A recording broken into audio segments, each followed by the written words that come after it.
Best part of my career and life has been of keeping relationships intact. Somebody has your backing or somebody just says those three words that I'm there, that is more than enough. If you really want to become a leader, you need to certainly have one backbone, which is extremely important to have. What is the difference that you see between Gen Z and Gen X? When you know that you're not going to be penalized for the mistakes that you are going to make, then the best in you then comes forward. You have been successful in both, from the scratch as well as fixing things up. Thank you so much, Mohsina. When we are talking like this, even now I have got some goosebumps on me because some of the hidden thoughts and memories that you have, it comes out, your own learning comes out. When you start introspecting, your learnings become much better. It comes from latent to conscious levels. And thank you for bringing that onto the surface. I'm happy that I'm able to share something.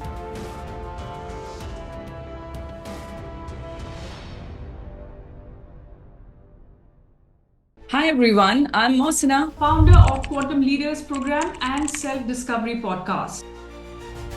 Welcome to Self Discovery Podcast, a space where we uncover the mindset, beliefs, and inner evolution of leaders who are redefining what true leadership looks like from the inside out. Today on this episode of Self Discovery, I'm delighted to welcome Hakimuddin Ali, a global business leader whose career spans over 3 decades of building, transforming, and leading large industrial organizations across continents. Beginning his journey at the Tata Steel in 1992, Hakimuddin spent nearly 18 formative years developing deep operational, strategic, and people leadership expertise, including contributing to a McKinsey-led transformation that delivered over 400 crores in audited impact. His path since then has been defined by scale and courage, building businesses from scratch, steering complex turnarounds, reviving stalled plants, and leading multi-company portfolios across India, Europe, and the Middle East. From serving as managing director and chairman within the Emirates Group to reviving a cement plant at Dalmia Cement to his current role as regional president at RHI Magnesita, Hakimuddin's journey reflects execution, excellence anchored in human leadership. In this conversation, we explore leadership under pressure, decisions that shape destinies, and the inner journey behind high-stakes roles. Hi, Hakimuddin. How are you? Welcome to Self Discovery Podcast. Hello, Mohsina. Thank you very much, first of all, for inviting me to speak here and share my experience and knowledge, whatever I have gained so far. Thank you very much for this opportunity. People hear about the kind of leadership roles that you have held and you're holding at present. They imagine a very intense and very pressured life. But what does a normal life look like to you in terms of the human that you are and not as the title that you hold? To be honest, I don't internally feel that much pressured. And more importantly, today's world, I think designation is completely irrelevant. But,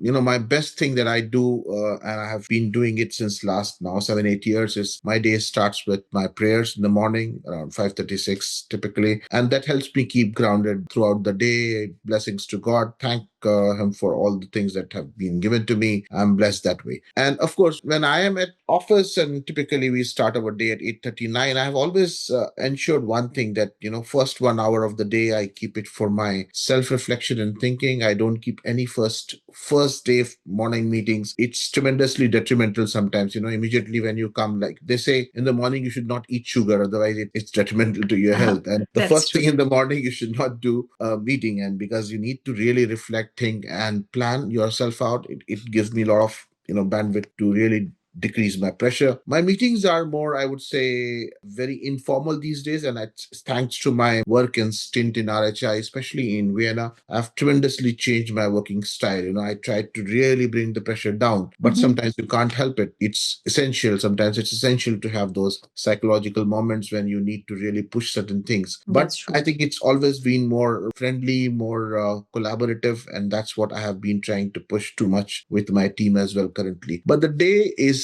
I would say, healthier if it closes by talking to your loved ones, especially my daughters. I love to talk to them, my wife and family. When I have this, video calls with them, sometimes I'm not there physically with them. So it's very important for me to be connected. And that keeps me, going for the next day. That's so amazing and so grounded and rooted, I would say.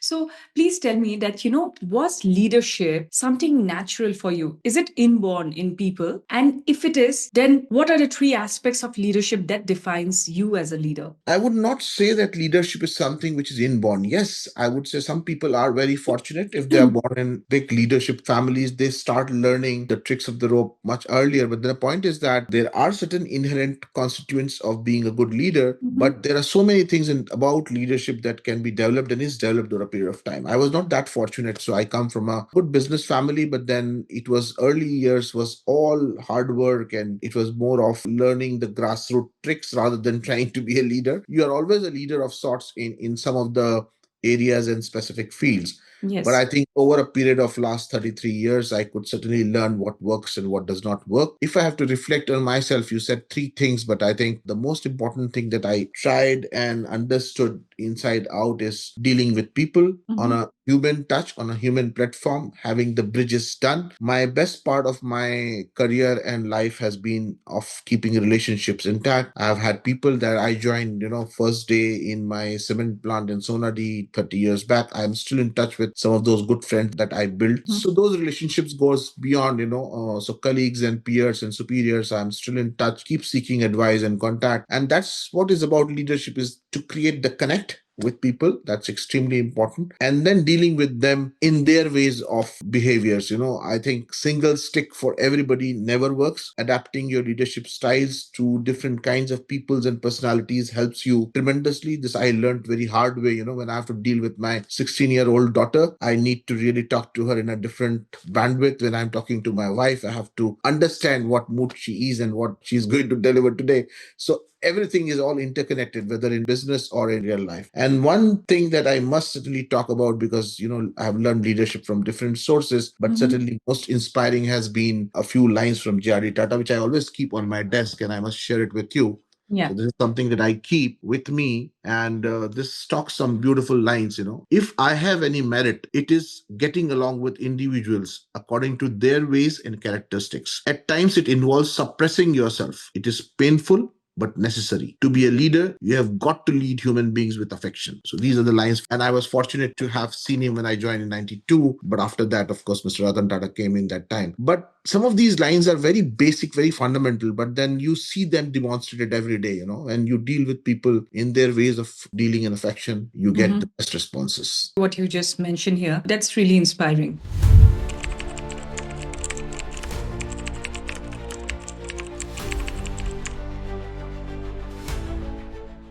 I've seen your portfolio. You have worked across cement, steel, refractories, HR, strategy, and global commercial roles. At your position, people usually look for niche, or they go ahead and they say, oh, I'm going to only do this. And, I can't handle anything else. But you have mastered many of the facets. Can you tell us that, how this journey has evolved and what has shifted over the years? I would put it like this, if you really want to become a leader and a general managerial business talent, then you need to certainly have one backbone, which is extremely important to have. And the first role that you do, which is the first 5-7 years of your career, is the most formative one. For me, that was operations, transformation, all those things. So I till date now know the plant that I worked in 35 years back, every nut bolt of that is still registered in my mind because I was a mechanical engineer. I know that. And those learnings you keep getting transplanted. But I was very fortunate being in a company like that time Tata Steel, but then with Calories and then now with RHI. I've got enormous opportunities to rotate within the function. I could get an opportunity in human resources, which taught me completely different aspect of management, which is most to do with the empathy and dealing with people. And that was very enriching. I had transformational experiences like in Dalmia, which really taught me from zero to, rising a business to and make it recover. And then, on brands, on creating the channels and distribution networks. In commercial excellence role in RHIM, it was an extremely insightful learning for me, especially from the point of view of how to deal with a multicultural, multifaceted organization and still be able to successful in different regions, adapt your pricing strategies, adapt your digital strategies and things like that. So I think all this cumulatively then creates a very good amount amalgamation of the work that you are doing today, basically. Right. So these large scale productions companies that you have worked with, how did you have the courage to take the responsibility of the decisions that you were taking? As in, did you develop it over time? Did you rely on your intuition that I can do it? So how did this first begin? I must say it like this, that it's always to do with the confidence that comes internally with you. Yeah. And whenever I reflect back, what gave me that courage, I always remember my mother's words. Whenever I was doing something new, I was going Mhm. for a very tough examination, and this, she would just keep her hands on my head and would say, "Don't worry, I'm with you." And those three lines, and "Don't worry, God is with you." And after that, you would feel suddenly extremely confident, Empowered. Yeah. empowered. And that's the kind of empowerment. So I was also fortunate to have some leaders who Mhm. believed in me. When you know that you're not going to be penalized for the mistakes that you are going to make, then the Mhm. best in you then comes forward, and I think automatically it helps you to take those decisions. Extremely important. For example, we were given this task in Dalmia when I was, and Puneet Dalmia, I give credit to him. He Mhm. told me, "Ali, we are taking this large company which is completely bankrupt. It was actually ashes on ground. Since last 8 years, it was not running. And the task was to make it come live and simultaneously develop the entire business around it, the channels and distribution network. And cement is not an easy business. I Right. really feel happy that, they took confidence in me. And then most important part, in any such decision, if you make one bottom line thinking that the decision that I'm going to take, is it going to take the standards of the business and the overall, paraphernalia around that to a next level or not? Is Mhm. it going to transform the situation? Do I have a superordinate goal, or am I working for something which is like, my task was not to start the plant. My task then, we thought, is to actually give employment to all those 1,000, 1,200 odd families who have lost their job. So when Right. you start looking at a larger goal, things automatically start coming there, and you take those decisions which are hard sometimes, but then it gives you bigger benefits. It takes a lot of courage. Like you mentioned, that absolutely, if somebody has your backing or somebody just says those three words that I'm there, that is more than enough to give that courage and you take that responsibility going forward. You have spent almost 18 years at Tata Steel and even moved from hardcore operations to HR. Okay, something very rarely engineers do it. What are the few magical moments that you remember from Tata Steel? There were quite a bit of chunk of experiences that I had, and if I have to, try to summarize into two broad chunks, one was, Mm-hmm. of course, my understanding of operational transformation. I think when we were working with McKinsey, we took up this specific project, which was the largest ever such kind of project which was taken at that point of time. It was called Total Operational Performance Program, top program. We Right. were 7 or 8 of us who were picked up from different parts of the company, and there was a core team formed. What I understood from that work is that any division, section, business that you go in, if Mm-hmm. you have a methodology in place, it will take you not more than 15 days to a month to go deep down into it through the KPI methodology and understand inside out what are the Mm-hmm. biggest strings which are driving this business, and where do you need to make a mark to change it. I think that was the biggest learning I had from this particular transformation project. And actually, we could make a lot of difference to the divisions that we went in. And I was fortunate to go through, steel plant is in ocean. So I was fortunate to, within 2.5 years' time, to go from almost mines to steel making in different sections and all, and go through and do the transformation. But the second one was far more enriching, I would say. And that was when we took up the similar kind of program for the human resource transformation. That was something where Tata Steel was more known as an industrial relations company, and we wanted to convert into a human resources company. And then how to develop the human targets. We actually went through a big transformation exercise, which was, again, I think only Dr. Rani and people of those time could take up. It was a big Mm-hmm. surgery. He said, "I want to do this surgery before I leave this company. And the surgery should be done when the patient is healthy, not the other way around." So we took it up. It was a massive surgery. We restructured the company completely. There was an assessment process. We went through every single individual. And I think there was a learning of empathy that came to me naturally, when we interacted with people, when we talked to them. It was most, I would say, insightful years for me in terms of those transformation programs that we undertook. I've seen that you have built businesses from scratch, and you have also taken up failing projects and you have revived them. So, what is harder, building from from zero or fixing what's broken and what's failing? I would say, building businesses from scratch is slightly easier compared Fix to something. rebuild or fix up something, because then Yeah. you are working under certain given constraints. When you are building businesses from scratch, it is easier because then you visualize and you bring things on place, which I did in Tata Blue Scope Steel. We were completely creating a new business. In my experience in Dalmia Cement and now with my Meta region formation, where we were having something in the past, what is required was to completely recreate it and transform it. And that's something which is the bigger challenge. For example, in Dalmia, it was more about, the people, the IR, bringing those 1,000 people together. I was the first person to join, and we became 1,100 people in, say, short span of about 4 or 5 months. We had to bring all the workers on place, revive this plant completely, put the channel in place, create completely, there was a very bad impression of that plant and machinery and also the quality in the market. We had to really overwork and very very hard in terms of recreating this brand, which is not linked to the previous brand. All these topics, takes more energy and more, consumption in terms of what you can deliver. And that's where you need a lot of, I would say, alignment, synergy with your team, giving them the larger goal. And that's how then only we can change the course of things which are happening. In a new formation or something that you create new, it's very exciting, of course, Yeah. because you have lesser stress, but you have huge excitement because you have the funds, you have got the things to be done where you can actually write. It's like making a new It's a painting. clean slate. It's a It's a clean clean slate. slate. It's always Yes. easy. I mean, I personally believe this is my learning, having done both tasks together. But the biggest challenges come when you work under certain given constraints, and then you still have to be extremely successful. And I think in Meta region also we had a similar challenge. Last year when I was given this challenge, there was an existing organization which was part of Europe and part of India. We Right. brought them completely together, created a new org structure, brought the team under common platform, gave them a common goal. I think things are now falling in place, and it's really going to be one of the most transformative experience for me as well as the team personally. Yeah. You have been successful in both, I would say, from the scratch as well as fixing things up. So, seeing at your progress, I would just ask you one thing. How do you identify empowered individuals from people who are still learning, and the kind of responsibilities that you would like to give to an empowered individuals? What do you feel is the difference? I would say that empowerment is the most overused word in general jargons, management teams, that we want to give you empowerment. And everybody, leaders will say, I will want to empower you. It never Right. happens like that.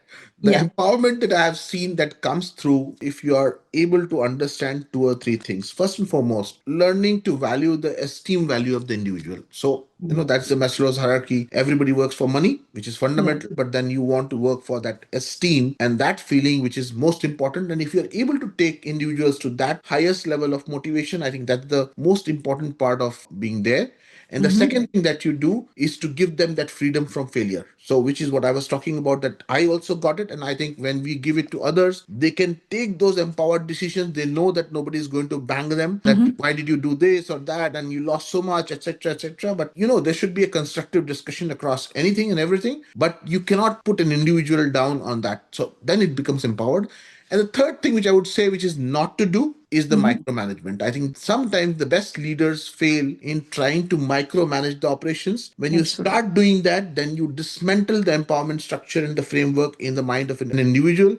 And then he starts thinking that I should wait for the guidelines and instructions to come. And because if I do this, then I'll be again further micromanaged. And then so this is a very vicious cycle which keeps happening. I think the more you avoid that, the better it happens. You've worked with all kinds of people, varieties of nationalities. What is the difference that you see between Gen Z and Gen X? That what do they think about money, status, and meaning or responsibility that they are given? For me, the best benchmark of a Gen Z is my daughters. And my best observations actually come from them. And of course, the graduate engineers that has joined me, I have got very young chief of staff with me, and I have got very good people. My HR head is only 30, 31. So those kind of age groups, but they are in extremely, powerful positions. What I have realized is, first of all, the best part of the Gen Z is that they don't take the status quo as given. They will question everything. And the biggest gap comes in the leadership like ours and theirs is that we tend to, push things down, but they tend to question everything. And I think that's where the understanding needs to come, that you have to allow them to think from zero base. That's most Yeah. important for them to do. And that's how they feel very very empowered. Second thing, they're extremely conscious of their rights. Gone are the times and days when you can just tell them do this and things will be done. The command and control structure, and typically that happened in India, is completely dismantled. When I was in Europe and Vienna, my working style completely changed. I had very young team, and they would tell me they are going to come on Monday, they are going to come on Wednesday, remaining days they are going to work from home, etc. So this was a shock for me. But adapting your leadership styles to the methods of their working is extremely important. My daughter, she was given a job opportunity and she went to the interview and said, "I've got a bird with me and it's extremely important for me to take care of this bird. Will you allow me to bring this bird to office?" Now, it's the most ridiculous question that can come to your mind, but this is how they think. I mean, I'm Yes. surprised sometimes that we don't see it from their point of view. Because the power and the freedom of questioning that they have, people before that generation did not have it. That's absolutely true. As we close, what was your journey of self discovery that taught you about leadership, and one or two impactful situations or moments in your life which have made you who you are today? And it's with none other than my opportunity of engagement with Mr. Ratan Tata that time. We were giving this every year opportunity to interact with him, and I was in Tata Blue Scope at that point of time. We were actually working on a very big project of Tata Motors, which was coming up in Singur that time. Remember that it was a very big disaster project. But then we wanted to build the entire buildings for that project, and we were bidding for it very aggressively. We thought that we are a Tata Group company, we have the natural choice, we should be given this opportunity. And I had the chance to meet Ratan Tata that time. We were interacting, and I went to him and I actually said to him, "Sir, this is a very prestigious project. What do you think?" I'm being told that they are going to get it. Our competitors are going to get it, and it's going to be very tough for us. The Tata Group does not get the Tata Blue Scope does not get a Tata Motors order. It's very natural.